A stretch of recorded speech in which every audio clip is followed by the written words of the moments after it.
আসসালামু আলাইকুম।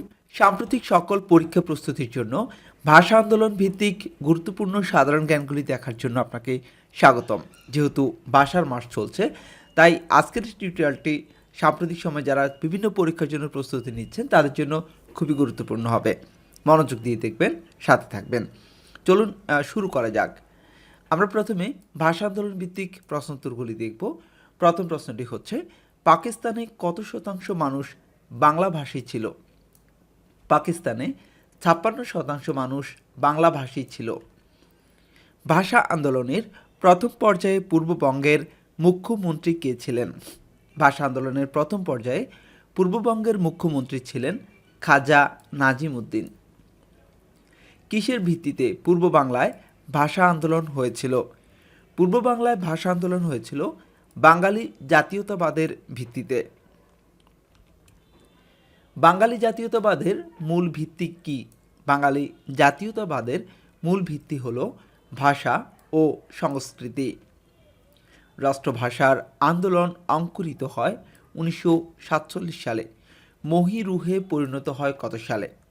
এটি অঙ্কুরিত হয় 1947 সালে। মহিরুহে পরিণত হয় 1952 সালে। এবারে ভাষা আন্দোলন এবং প্রতিষ্ঠান ও সংগ্রাম পরিষদ সংক্রান্ত প্রশ্নোত্তর দেখব। তমদ্দুন মজলিস ছিল একটি সাংস্কৃতিক প্রতিষ্ঠান। তমদ্দুন মজলিস কত সালে প্রতিষ্ঠিত হয়? তমদ্দুন মজলিস প্রতিষ্ঠিত হয় 1947 সালে। ভাষা আন্দোলনের সাথে জড়িত প্রতিষ্ঠান তমদ্দুন মজলিস কার নেতৃত্বে গঠিত হয়? তমদ্দুন মজলিস গঠিত হয় অধ্যাপক আবুল কাশেমের নেতৃত্বে। বাংলাকে রাষ্ট্রভাষা করার দাবিতে প্রথম কোন সংগঠনটি প্রতিষ্ঠিত হয়? তমদ্দুন মজলিস। রাষ্ট্রভাষা আন্দোলনে কোন সংস্থা গুরুত্বপূর্ণ ভূমিকা পালন করে? তমদ্দুন মজলিস রাষ্ট্রভাষা আন্দোলনে গুরুত্বপূর্ণ ভূমিকা পালন করেছিল। ভাষা আন্দোলনের সময় পূর্ব বাংলা ভাষা কমিটি এর সভাপতি কে ছিলেন? আকরাম খাঁ। কতজন সদস্যের সমন্বয়ে আকরাম খান শিক্ষা কমিটি গঠিত হয়? মোট 17 জন সদস্যের সমন্বয়ে আকরাম খান শিক্ষা কমিটি গঠিত হয়েছিল। সর্বদলীয় কেন্দ্রীয় রাষ্ট্রভাষা সংগ্রাম পরিষদ বা কমিটি কবে গঠিত হয়? 30 জানুয়ারি 1952 সালে। সর্বদলীয় কেন্দ্রীয় রাষ্ট্রভাষা সংগ্রাম পরিষদ কমিটির আহ্বায়ক কে ছিলেন? সর্বদলীয় কেন্দ্রীয় রাষ্ট্রভাষা সংগ্রাম পরিষদ বা কমিটির আহ্বায়ক ছিলেন কাজী গোলাম মাহবুব।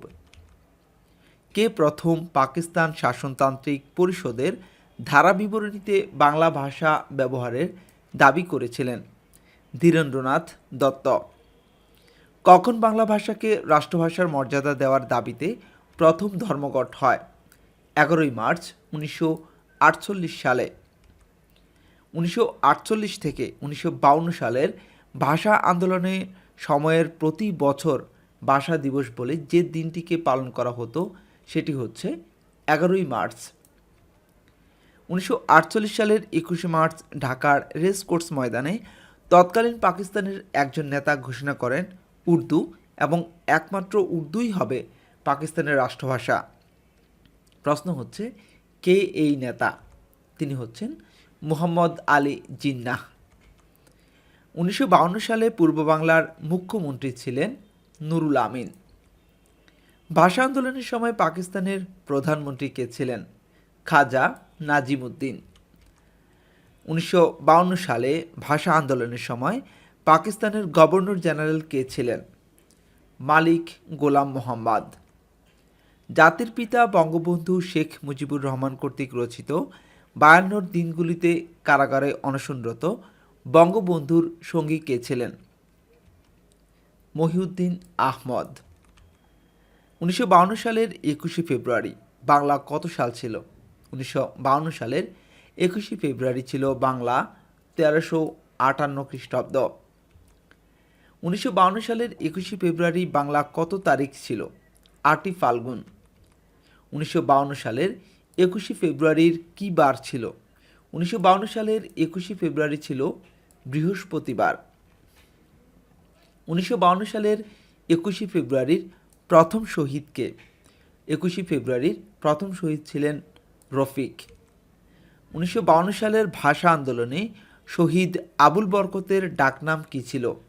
শহীদ আবুল বরকতের ডাকনাম হচ্ছে আবাই। ভাষা শহীদদের মধ্যে ঢাকা বিশ্ববিদ্যালয়ের ছাত্র ছিলেন আবুল বরকত। 1952 সালের তৎকালীন ভাষা আন্দোলন কিসের জন্ম দিয়েছিল? এক নতুন জাতীয় চেতনার জন্ম দিয়েছিল।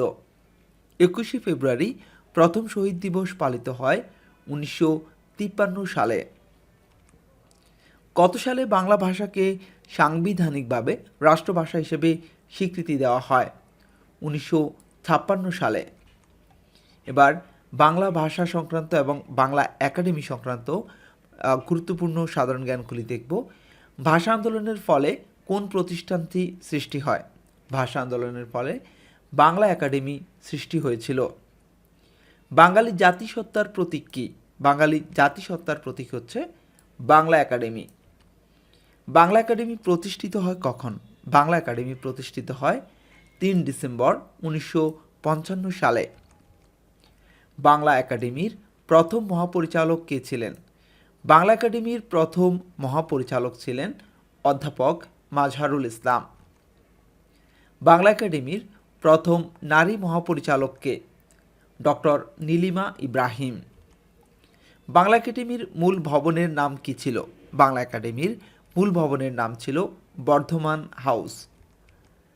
বাংলা একাডেমির মূল মিলনায়তনটি কার নামে?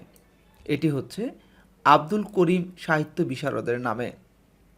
নজরুল মঞ্চ কোথায় অবস্থিত? নজরুল মঞ্চ বাংলা একাডেমিতে অবস্থিত।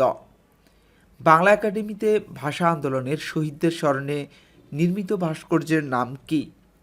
মোদের গরব। 21শে গ্রন্থমেলার আয়োজক সংস্থার নাম কি? 21শে গ্রন্থমেলার আয়োজক সংস্থার নাম হচ্ছে বাংলা একাডেমি। কত সালে বাংলা একাডেমি প্রাঙ্গণে বইমেলা চালু হয়? 1978 সালে বাংলা একাডেমি প্রাঙ্গণে বইমেলা প্রথম চালু হয়।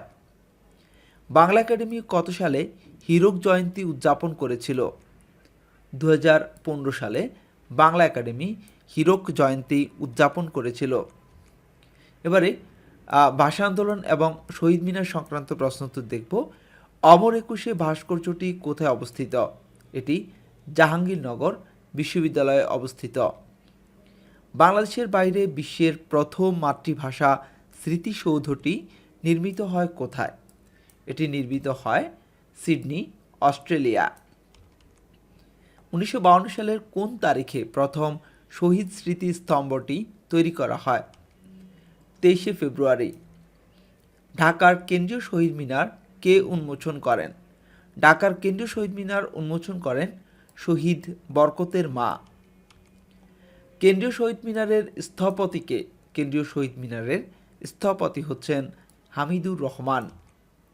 বাংলাদেশের বাইরে কোন দেশ প্রথম শহীদ মিনার স্থাপিত হয়? বাংলাদেশের বাইরে প্রথম শহীদ মিনার স্থাপিত হয় যুক্তরাজ্য। বাংলাদেশের বাইরে কোন মুসলিম দেশে প্রথম শহীদ মিনার নির্মিত হয়? বাংলাদেশের বাইরে মুসলিম দেশে হিসেবে প্রথম শহীদ মিনার নির্মিত হয় ওমানে। এবারে আন্তর্জাতিক মাতৃভাষা দিবস সংক্রান্ত সাধারণ জ্ঞানগুলি দেখব। আন্তর্জাতিক মাতৃভাষা দিবস কোনটি? আন্তর্জাতিক মাতৃভাষা দিবস হচ্ছে 21শে ফেব্রুয়ারি। আন্তর্জাতিক মাতৃভাষা দিবসের উদ্দেশ্য কী ছিল? এর উদ্দেশ্য ছিল ভাষা অধিকার। কোন আন্তর্জাতিক সংস্থা 21শে ফেব্রুয়ারিকে আন্তর্জাতিক মাতৃভাষা দিবস হিসেবে ঘোষণা করেছে? ইউনেস্কো। ইউনেস্কোর কততম সম্মেলনে 21শে ফেব্রুয়ারিকে আন্তর্জাতিক মাতৃভাষা দিবস হিসেবে ঘোষণা করা হয়? ইউনেস্কোর 30তম সম্মেলনে 21শে ফেব্রুয়ারিকে আন্তর্জাতিক মাতৃভাষা দিবস হিসেবে ঘোষণা করা হয়েছিল। কবে 21শে ফেব্রুয়ারিকে আন্তর্জাতিক মাতৃভাষা দিবস হিসেবে ঘোষণা করা হয়? 17 নভেম্বর 1999 সালে 21শে ফেব্রুয়ারিকে আন্তর্জাতিক মাতৃভাষা দিবস হিসেবে ঘোষণা করা হয়। কত সাল থেকে 21শে ফেব্রুয়ারি আন্তর্জাতিক মাতৃভাষা দিবস হিসেবে পালিত হচ্ছে? 2000 সাল থেকে 21শে ফেব্রুয়ারি আন্তর্জাতিক মাতৃভাষা দিবস হিসেবে পালিত হচ্ছে। আন্তর্জাতিক মাতৃভাষা দিবস উপলক্ষে কোন দেশ বাংলাদেশের কেন্দ্রীয় শহীদ মিনারের ছবি সম্বলিত ডাক টিকিট প্রকাশ করেছে? যুক্তরাষ্ট্র। বাংলাদেশ সরকার বাংলা ভাষা প্রচলন আইন পাশ করে 1987 সালে। বাংলাকে কোন দেশের দ্বিতীয় রাষ্ট্রভাষা হিসেবে স্বীকৃতি দেওয়া হয়েছে? বাংলাকে সিয়েরা লিওনের দ্বিতীয় রাষ্ট্রভাষা হিসেবে স্বীকৃতি দেওয়া হয়েছে। ভারতের কোন রাজ্যে বাংলা ভাষাকে দ্বিতীয় সরকারি ভাষা হিসেবে স্বীকৃতি দেওয়া হয়? ঝাড়খণ্ড। কখন আন্তর্জাতিক মাতৃভাষা ইনস্টিটিউট নির্মাণের কাজ উদ্বোধন করা হয়? 15 মার্চ 2001 সালে। কত সালে আন্তর্জাতিক মাতৃভাষা ইনস্টিটিউট প্রতিষ্ঠিত হয়? 2001 সালে। আন্তর্জাতিক মাতৃভাষা ইনস্টিটিউট কোথায় অবস্থিত? এটি সেগুনবাগিচা, ঢাকায় অবস্থিত। এবারে ভাষা আন্দোলন এবং এর সাহিত্য সংক্রান্ত প্রশ্নোত্তরগুলি দেখব। আমার ভাইয়ের রক্তে রাঙানো 21শে ফেব্রুয়ারি আমি কি ভুলিতে পারি, এই গানটি কে রচনা করেন? এই গানটি রচনা করেন আব্দুল গাফফার চৌধুরী। এখানে যারা প্রাণ দিয়েছে রমনার ঊর্ধ্বমুখী কৃষ্ণচূড়ার নিচে, সেখানে আমি কাঁদতে আসিনি, এর রচয়িতাকে? এটি রচনা করেছেন মাহবুবুল আলম চৌধুরী।